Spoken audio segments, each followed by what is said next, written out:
Oh, look, you caught me drinking. Hey, it's David H. Lawrence 17. Thank you so much for joining me live on all of the channels that we're live on, because today we're going to talk about accents and dialects. Those of you who are my voiceover peeps, my actor peeps, especially if you've been like avoiding auditions and work that require some level of expertise when it comes to accents and dialects. This is for you. First thing I'd love for you to do, we're going to mention where you're at, where you're watching.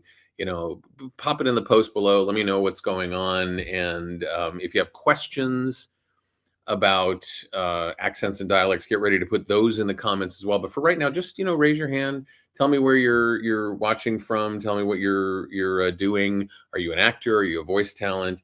And then again, if you want to hit the like and the share buttons, we'd love to have you share this with people who may be just hovering over your feed, wondering exactly what you're doing at any given moment during the day. The people that are basically stalking you, let them know what you're doing. I would love also, if you're interested in what we're going to be talking about today, to jot this down. It's in the description, at the top and the bottom of the description, the link for this. But we're going to be talking about the accents class and the fact that this is the very last accents class. Waiting just off camera. Oh, wait, there he is. There's Jim Johnson. And also just off camera. Oh, he's here too. Dan O'Day. You guys are doing the accents class, and it's the last time that you're going to be doing the accents class. Yeah. And so we want people to know about this, because it's not going to happen again. And if you want this kind of training, it is like, I look at this as kind of this window in my life where I had no idea that the training was going to be this good. You do some classes and you go, yeah, that was okay. Like the classes that Dan does by himself. But people could take that as an insult. Dan, I don't want you to do so. Oh, okay. Yeah, you were complimenting me. I was complimenting you. But Dan and Jim got together and created this class, the accents class, and it has just been a game changer for people. I'm sure you've had people, Jim, who have said to you, I didn't think I could do this before, and now I can.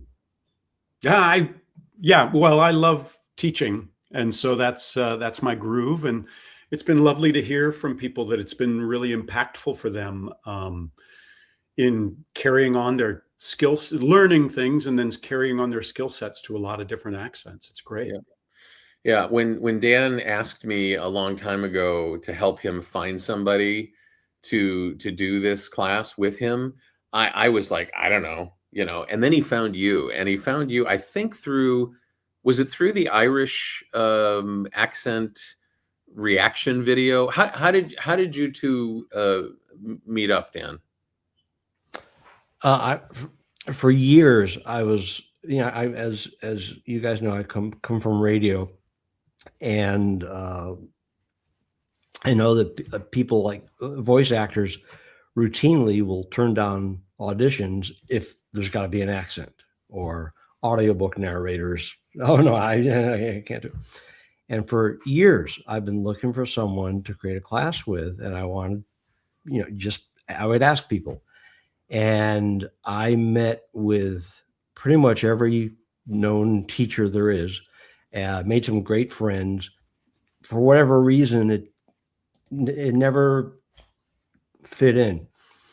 And one day I mentioned this to an audiobook narrator that I know, very successful one. And she said, I think I got somebody to recommend for you. Now she's in LA. She has her own dialect coach, and she had to learn a Chinese dialect for some job. And her coach, who's successful, said, I don't do Chinese. Hey, try this guy. And gave me Jim's name. I sent Jim an email, and assuming he had never heard of me, I know it's hard to believe, I said, by the way, I come from a radio background. If you happen to have any radio friends, you can ask them, check them out, see what they say. And I don't know what our mutual friend said about me, but it must have been good because we started building the class in our first telephone conversation. It was just, we apparently hit it off. No, not anymore. We don't like each other anymore. But Right. No, I can understand that. I do a class with you, so you're yeah. So preaching to the that's choir, that's how it came about. And got it. we get just recently we heard from somebody who had to learn an accent really quickly for a role, and she got it, and she was so excited. Sent this email, really excited, and that's just cool. Yeah. So far, no one has followed my instructions and jumped down below the video or off to the side of the video and typed where they're actually watching from. And I see people watching. I really would love for you to say where you're watching from. We're live. And the only reason I'm doing this, here's the only reason I'm doing this. I want to make sure that you can actually hear what we're saying. So if you could somebody put down what it is I see there. Thank you, Jamie. See, Hey, Jamie Hewitt knows how to follow directions. I love this. Thank you, writer girl in New Mexico, whoever you are. That's what you've got on YouTube. Filizino, thank you so much. Well, I know so many people named YouTube is not what I was looking for. I was like, what geographic location are you? Where are you? That's maybe I should clarify. Dan, what were you going to say? I was just going to say I know 4 different people named Filipino. Oh, okay, great, fantastic. So last class, it's been going on for years, and the changes that you've made in people's lives when it comes to how accents are used in our work, not just from a perspective of developing the skill set around it, but also developing the mental game around the notion of, I can probably do this. Do people have misconceptions, Jim, about just how good they have to be, how precise they have to be around accents and dialects? And can you talk some people off the ledge for me? Well, I think that there's actually a mixture of it. Some people underestimate what's necessary, and a lot of people also overestimate, or they feel like it's completely out of their reach. It's just not even a possibility. So there's a huge range of variation in what people think it requires of them. And the sweet thing that I love to focus on is the fact that as you learn certain things, you're basically not just learning that one accent, but when we can look at it from a certain perspective, you're learning certain skills for that one accent that actually cross over into a lot of others. And that's kind of a big focus of the accents class. Is we do work on some 7 specific accents in the class, but then it's all about, now, how do you transfer that? How does like the intonation of that, what is the shared element from that accent that crosses over into all these other accents as well? Yeah. Do you find dependencies? Like, is there one, like, I'll talk to people about, this is just like commercials, or this is nothing like commercials. It's not faster is funnier when it comes to audiobook narration. It's slow and deliberate so that the listener has an opportunity to acquire what you're saying, as opposed to trying to cram a whole bunch of copy into 30 seconds. I'm wondering, I guess I tend to think about anthropologically the British group of accents as being sort of the basis for some, and then the Romance language accents for others. But I wonder what you have to say, since you know what you're talking about. Well, it's almost like when you look at an accent, if you've already learned some other ones, it's almost like you need to look at that accent as a bit of a mutt, where it's a mixture of elements of different accents. And it's like, well, what can we steal from that crosses over directly into here? But we've got to be really careful not to do this element because that indicates this other thing. And so it's really about learning where they cross over with each other, and what elements you need to take from different ones. There are so many shared commonalities that you really can start to build your toolkit as you go along. Yeah. We're going to talk about this notion of building an accent from scratch as we go on here. And I unfortunately have a medical appointment that I have to get to at the top of the hour. So we're going to have to limit the time that we're doing this for about 50 minutes. We have time. So That if sounds foreboding, David. what? That sounds a little foreboding, David. That was It is David's foreboding. warning to me. Listen, when you get the opportunity to talk with a specialist, you want to take advantage of that as opposed to waiting until July.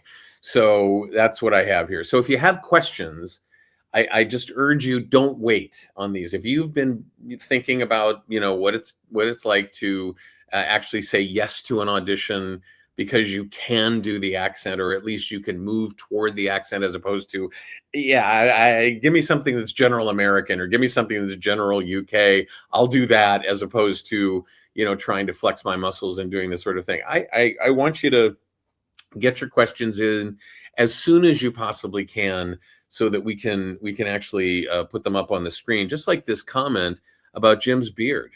So apparently that's what it took to sell Phil on this. And speaking of being sold on something, Dan, we somehow have managed to weasel our way into your wallet if people are willing to sign up for the class between now and, as we're doing this live, tomorrow night, Tuesday night at 9 p.m. Pacific. Somehow you're like reaching in and giving them $300 back. Basically, I describe this as a premium class, which is another way of saying it ain't cheap. Mm-hmm. And for people who take early action, which is a phrase that David uses a lot, and register by Tuesday, Jim and I are paying the first $300 of your tuition for you. Wait. You said Jim and I. Exactly, because I heard you say Dan. I read the manual, and the manual on page 4 says Dan is paying the first $300. So I don't know. Am I supposed to ignore these little pamphlets that come with the product? What? I've got I'm David. I think when you talk to the specialist this morning, ask them to adjust your medications. Okay. I appreciate that. All right. So jump over to voheroes.com/accents. Mention my name if you want to. It won't get you anything extra other than, an opportunity to spend some time with Jim and with Dan. And I'm telling you this all because this has made such a tremendous change in my life. As I approach my audiobook narration, all my life I've been a mimic. All my life I've been, not making fun of people, because I got beat up a lot when I did that. But at the very least, hearing something and being able to do a form of it that is at least acceptable. And what Jim does is, he used to teach at a college, a university, right? He retired, but he was like an actual professor. And I think you're still supposed to refer to him as Professor Johnson. And I'm Professor Emeritus. Yeah, no, well, that's more professor. Complicated. And you're supposed to weasel him into increasing your grade from that C- to a B-. So he approaches this with a much more studied and varied set of backgrounds and knowledge. International Phonetic Alphabet language. Being a Shakespearean actor himself, working with big production companies, working with big productions. The fact that he worked on Game of Thrones and helped people get a better grasp of a language that doesn't actually exist. Two different languages. Two of them. It's like, this guy is just great, and I can't say enough good things about him. So the accents class is, to me, the number one reference that when people go, hey, I need some help with this. So here's your opportunity. And again, this is the last time they're going to do it. So let's start at the beginning. What are the big mistakes that people have, or misconceptions that people have about developing an accent that just stopped them cold? And what can you say to them, Jim, to just go, hey, this is not that hard? I think the biggest block is that people tend to have this sense that that, well, I've either got it or I don't got it. You know, just the complete lack of access in their mind. And then what our work is about is going, okay, let's lead you along enough that you start to realize what your access points are. And they're a little bit different for each person. So it is about individualizing a bit. Over the course of it, I really do try to get specific with individuals and go, hey, this is that similar thing we were working on last time. Now let's take this next level. So it's about them even just, number one, feeling like they can access it, and then trying to figure out their specific route for being able to do it. But there's a lot of commonalities. But it's part of why I love doing a class of people and not just working with a single individual, because it's that realization that the things that we discover in this one-on-one oftentimes translate over to someone else's things that they're butting their head up against. And in fact, I'll oftentimes say to somebody, great, what did you just do there? And their description of it, rather than my description of it, oftentimes is what really helps somebody else. Yeah. Yeah. Again, writer girl, New Mexico, who could change her name but won't. I probably will be slow to go through the whole program. I don't want to lose access to it. How does that work? And I think we can turn to Dan O'Day for this question because he probably knows the answer. Sure. Briefly, the live class is a 4-week class, and what I'm hearing from you is you're not going to be able to do all the work in 4 weeks. That's not a problem. Part of the materials are pre-recorded. We have some videos, a number of videos that already are recorded. We record all of the live classes, both audio and video, for people who can't make it for some reason. Every time we do a class, there are people who never can do it live because of usually time zone differences, sometimes job conflicts. And so you have access, basically Writer Girl New Mexico, you have access to the materials either forever or until the internet explodes.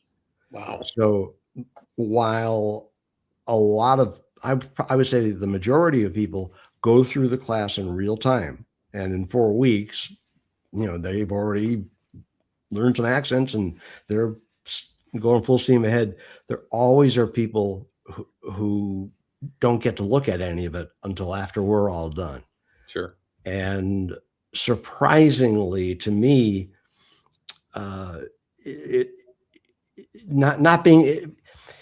watching the recordings of the classes is like being there live. And what I realize, it's like live on tape from television. You know, if you're watching a talk show on TV and it was actually recorded 3 hours earlier or something, you don't feel like you're watching a recorded show. You're watching what's happening as it happens. And so I hope I addressed your question. Yes, thank you. I urge you to act before tomorrow night as well, because it's a bargain at the full price. But to get $300 off and to take it from Dan, there's just some schadenfreude there that just, you know, makes me happy. I do want to talk about something that is a huge part of this class that has been invaluable to me, and that is the library of examples of people around the world speaking English. And we kind of have to, we never actually talk about this, but what we're talking about in the accents class is speaking English with an approach to English that isn't native, you know, general American English. You know, it's very centric to the English language, and it's because Jim can't help himself. He wanders the globe looking for people who are speaking English and doing so with an accent or with a dialect variant of English within the United States. And he records them. He does get their permission, but he records them and he asks them to read from things and share things. And then he shares those with you, and he goes around and updates these things every so often because our language is constantly evolving. I have a whole area on my hard drive that is filled with reference audio on this approach that is just invaluable. And he hasn't stopped. I took this course years ago, and he keeps sending me stuff. And it's like, it's great. I love it, you know? And so what is it about that nomadic existence that you have where you can't help yourself, Jim? Well, first of all, he's on the lam. You should mention that. Oh, Avoiding prison helps. yeah. You know, well, you know what? I grew up in a little tiny town, and grew up very poor, and we didn't go anywhere. And I think that may be part of why I love travel so much. And I'm also happy to travel on the cheap. Like literally, I've built out numerous camper vans and travel a lot, sleeping in Walmart parking lots and various places. And what I tend to do is so basically a little less than a week after this class is over, I'm hitting the road again, and I'll be doing dialect recordings. So I'll do it around the US, but I also go to places and like sit in Liverpool with a sign that says, "Can I record your accent?" And people are willing to come up and chat with me. And I'm actually an introvert, believe it or not, but I've sort of had to force myself to become more extroverted in doing this. And I just find that kind of access into other people's worlds. I mean, I love the accents, so that's a big part of it. But I also just love hearing people's stories and getting to experience these different cultures and ways of looking at the world. Yeah. So it's a payoff for me as well. Yeah. Yeah. And it's not just audio. There's also some text around, you know, sort of explanatory stuff around it. And it's variegated. This library is variegated by region. So, you know, it's continental regions, you know, continent regions, then down to country or other ways of, and it is really interesting to look at just as a small slice of it, what he does with the area that includes Ireland and the UK.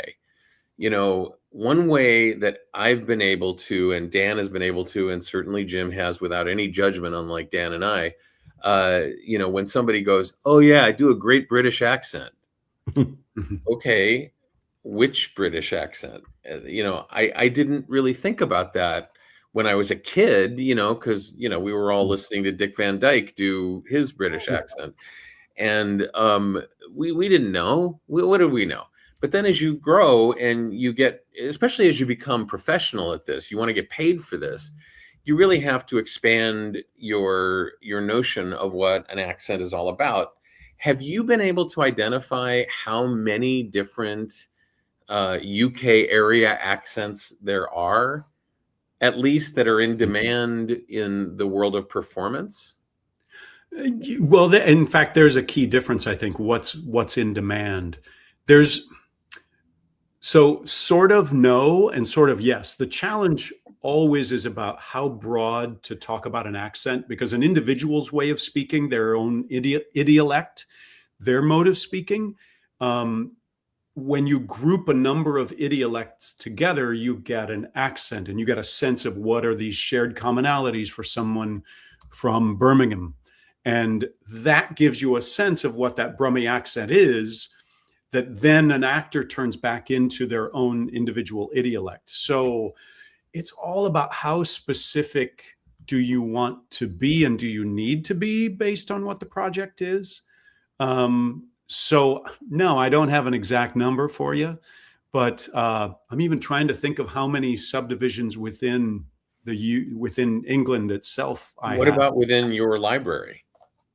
Within my library, I think I've got 8 currently, and I'm looking at basically 10. So there are a couple more accents that I'm wanting to get more recordings of before I come out with those in the long term. Right.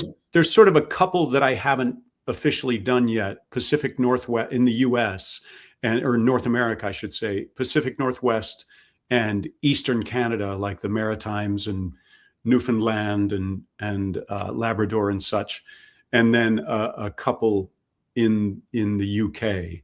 Yeah. And then I'm sort of approaching near the end where I'm sort of going, okay, now how far do I want to go with some of the, like, I haven't really done a focus on Rhode Island yet. So eventually that's on my long-term list, but I'm gonna die with a list of accents I still want to record and do breakdowns on. So Yeah. And Dan, when you first saw his video where actual Irish people were doing the whole Yeah. moment where this video includes a lot of Americans thinking that they're sharing how to do an Irish accent with the world, and most of them coming off as though they're the Lucky Charms leprechaun, and then Jim stepping up and going, yeah, no, here's how it actually works for the various Irish accents that there are, and having these Irish people going, oh yeah, he knows what he's doing. Yeah. When you saw that, what was your reaction? I was excited. Actually, after our first conversation, immediately after, Jim sent me an email with some information, and he said, by the way, here's a link to a YouTube video. So I saw it immediately after we met. And for those of you who haven't seen it, it's like, okay, let's watch him do this accent. You ready?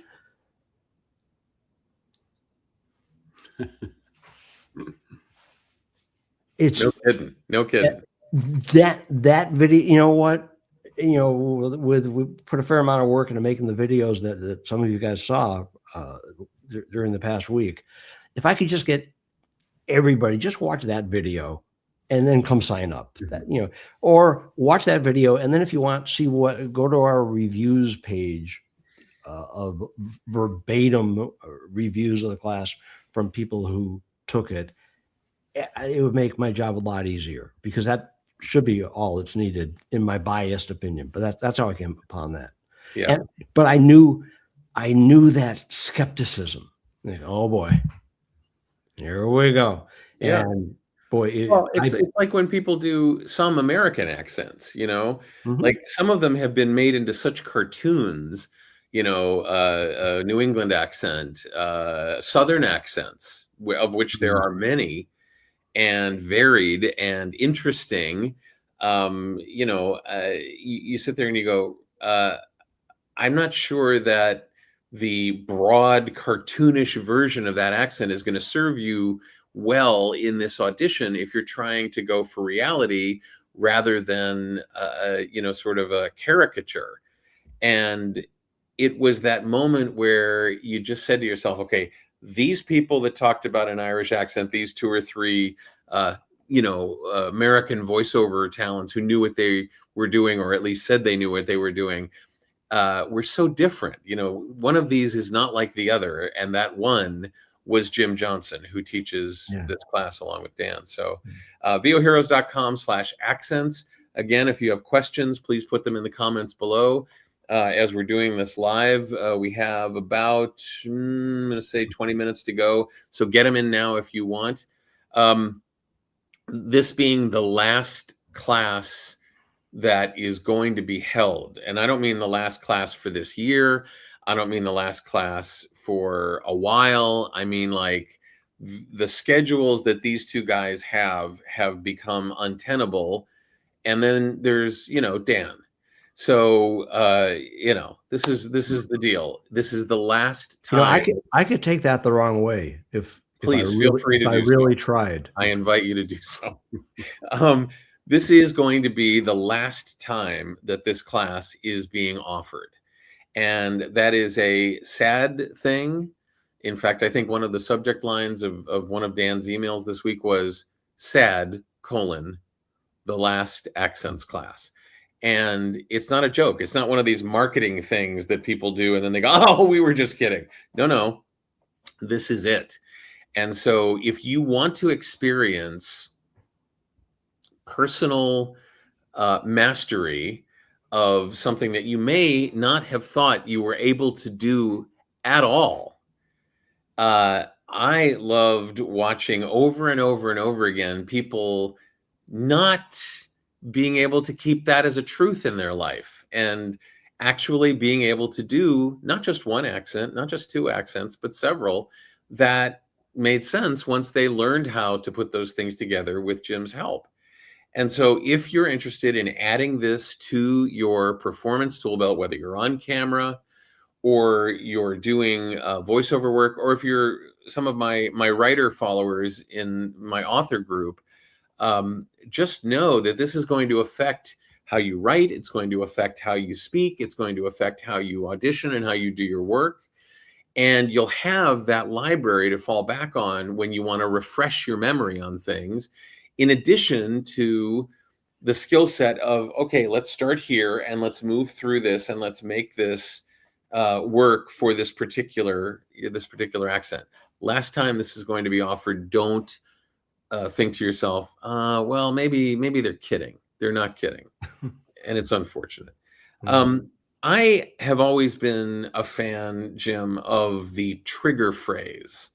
And I don't know how you look at that. Is that a crutch? Is that, training wheels?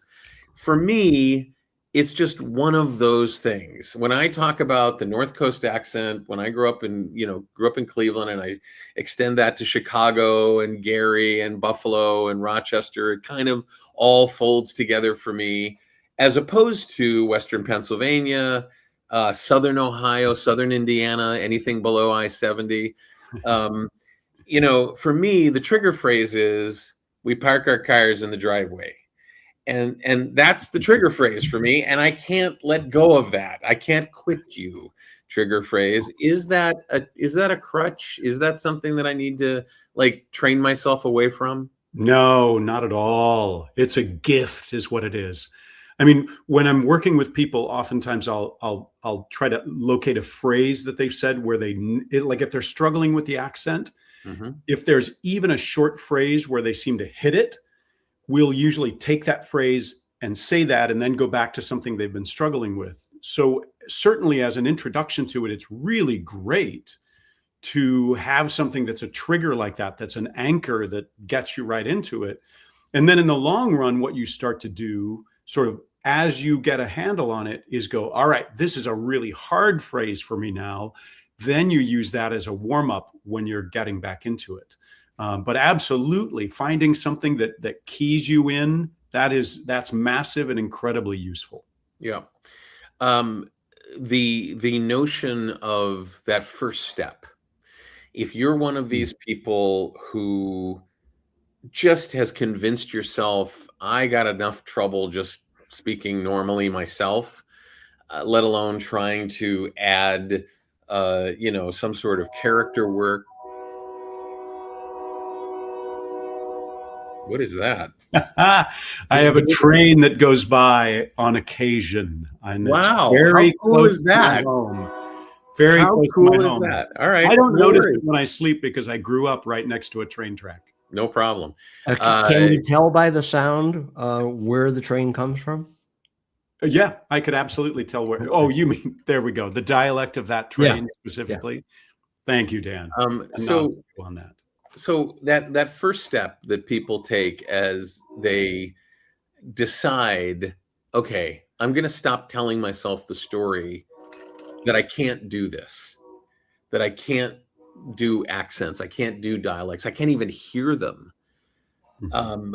How do you approach the mental game of accents and dialects? The number one thing that I always ask people up front is just to dive in and give it a shot, because there's usually something that is working. So we can key off of whatever is working and then work on those things that are not. So one of the things I ask people up front is, look, you have to do this and commit to doing it as if you rock, as if you've really got this, because then I can hear what we need to work on. But even if somebody's actually nailing an accent and they don't come at it with confidence, if they do it with that self-reflective judgment, it always sounds like it's not right. So they need to dive in and just do it with confidence, because then we can genuinely work on it.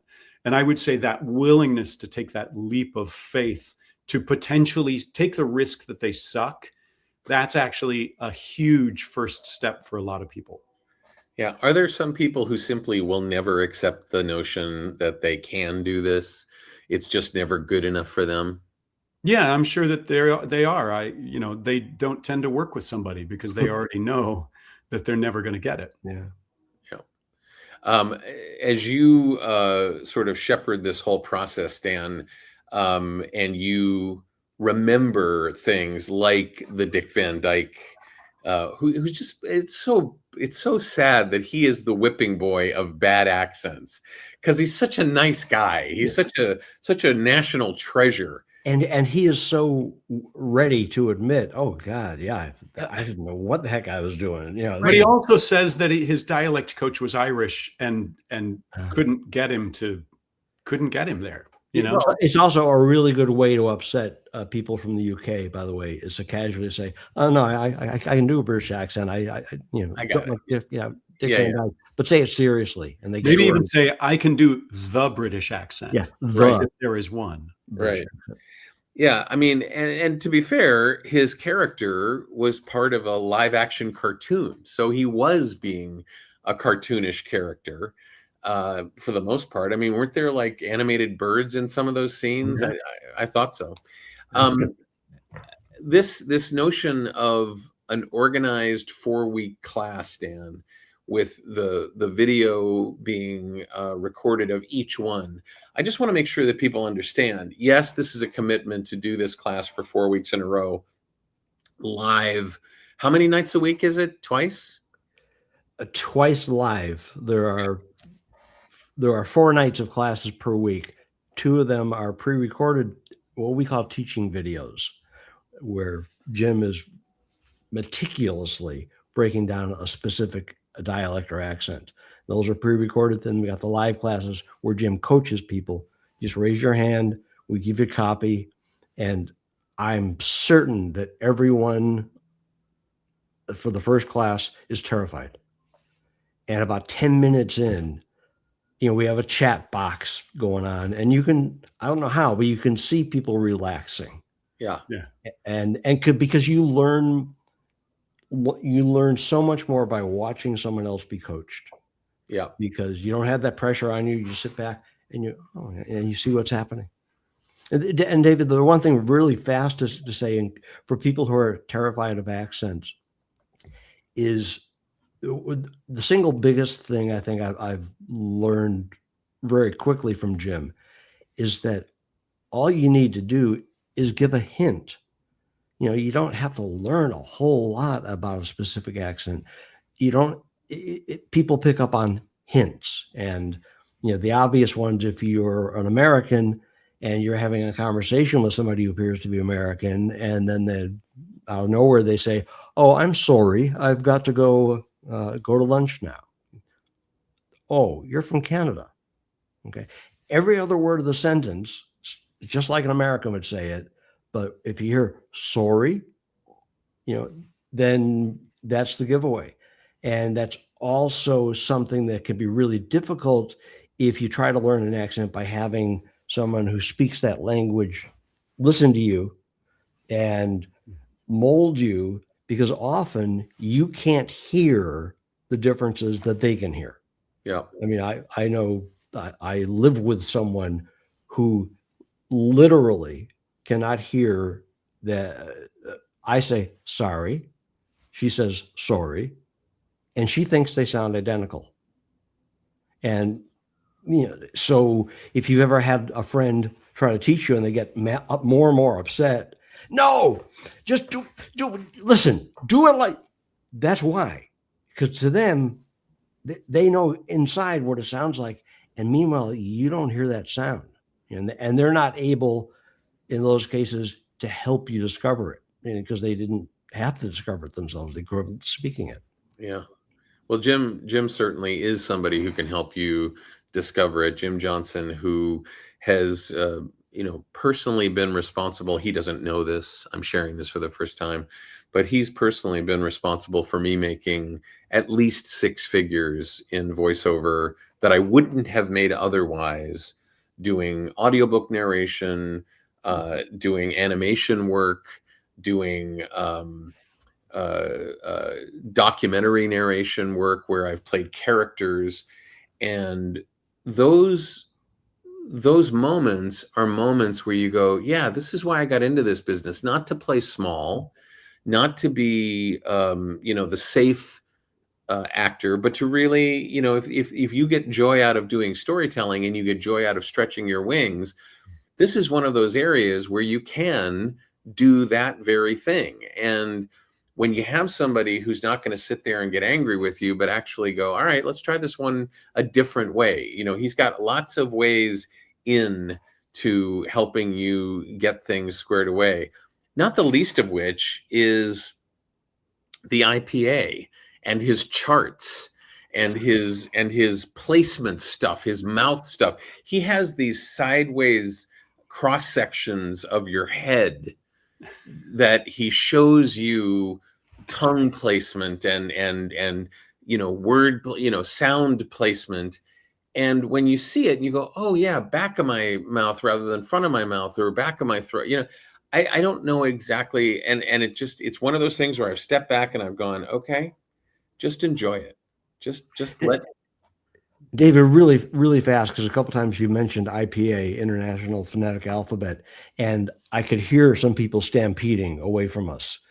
We don't spend the very first class. Jim shows you the IPA chart, explains it, but you don't memorize it. You don't learn it. He uses it in a way. It's more like a roadmap. And there are times when he's coaching someone, he'll say, no, it's really a little more toward this on that map. But please, if you're considering taking the class, don't be intimidated by IPA. IPA is a small part of the class. You don't have to learn it. You don't have to memorize it. There are no quizzes or tests or anything like that. Yeah, I learned it in grad school, and I forgot it as quickly as I possibly could because I didn't actually find it useful, at least in the way that it was taught. Yeah. And then as I got more into teaching, I was like, oh man, I'm probably going to have to teach this. And so I decided to pick it up again, and just coming at it from a different approach. Number one, I could find ways to turn it into an actual useful tool. But then I will also say something that I learned by being at the university for so long, and my apologies to students that I had earlier in the time, is I spent more time on the IPA phonetics and all these crazy symbols and things. I spent a lot more time on that early in my time.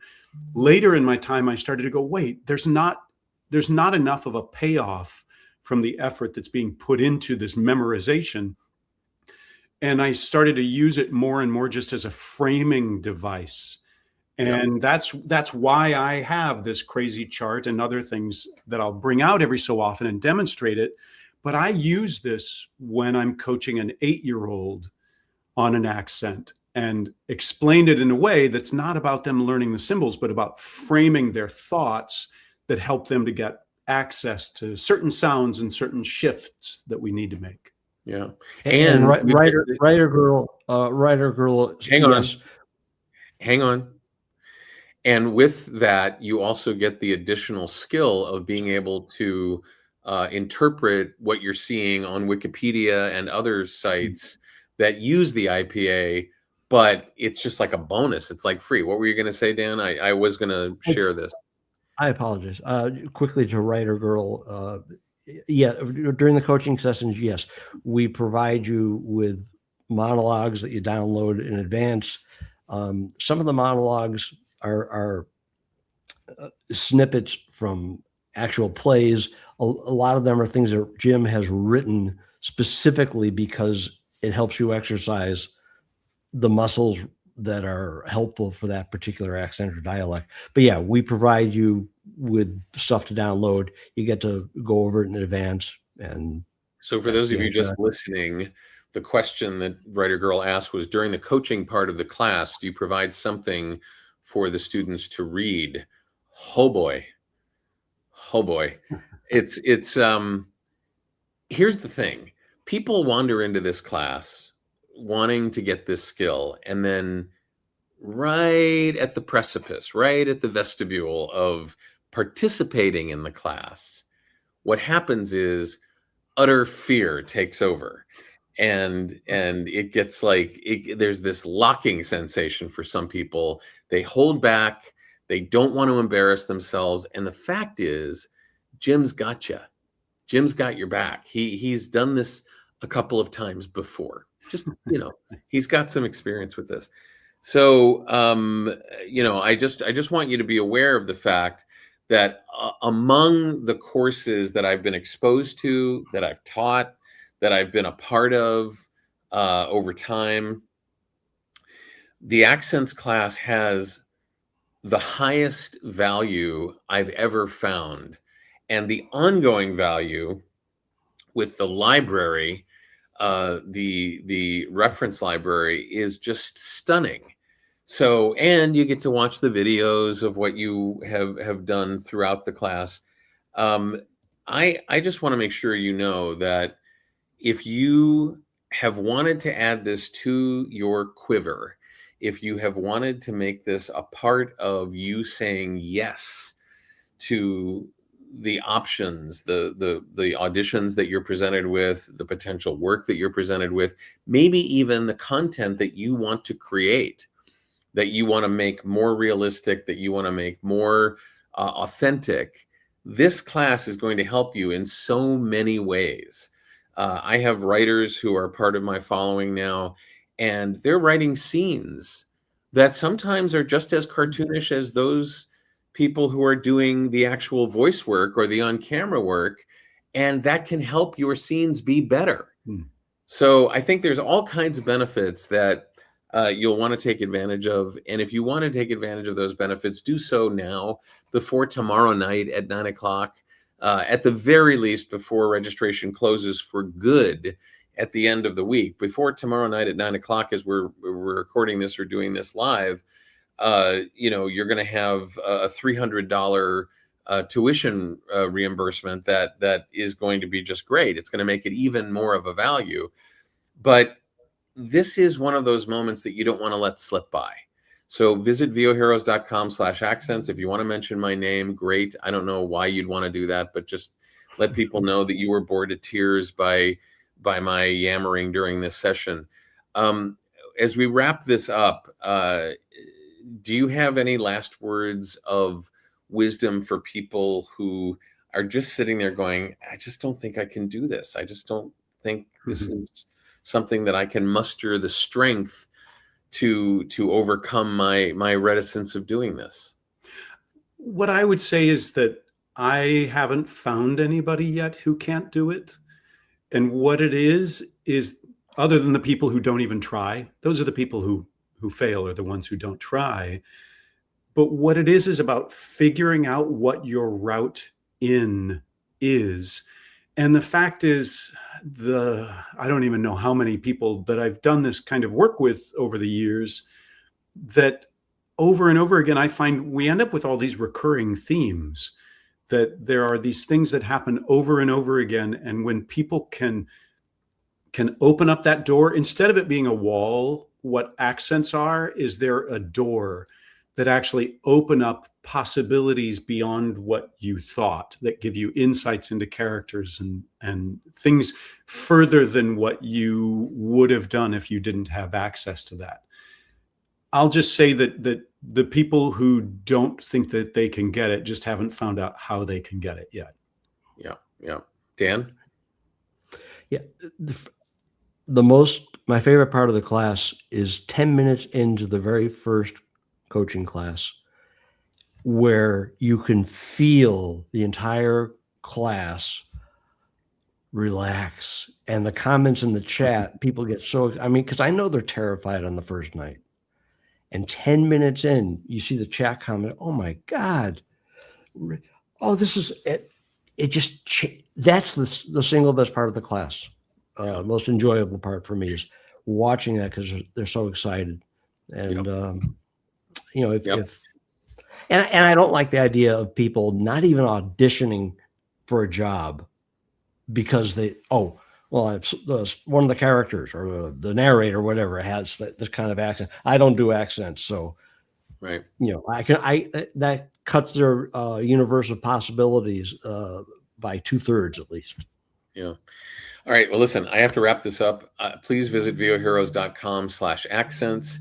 Please avail yourself of this if you want to add this to your toolbox of options. If you want to stop saying no to auditions that require accents and dialects and start saying yes to the potentials of booking on things, this is the last time that the accents class is going to be offered. Jim is a genius. Dan is Dan. And Code genius. yeah, okay. Thank you so much, both of you, for joining me, and thank you all for being here. And visit voheroes.com/accents. Thank We will you, talk David. to you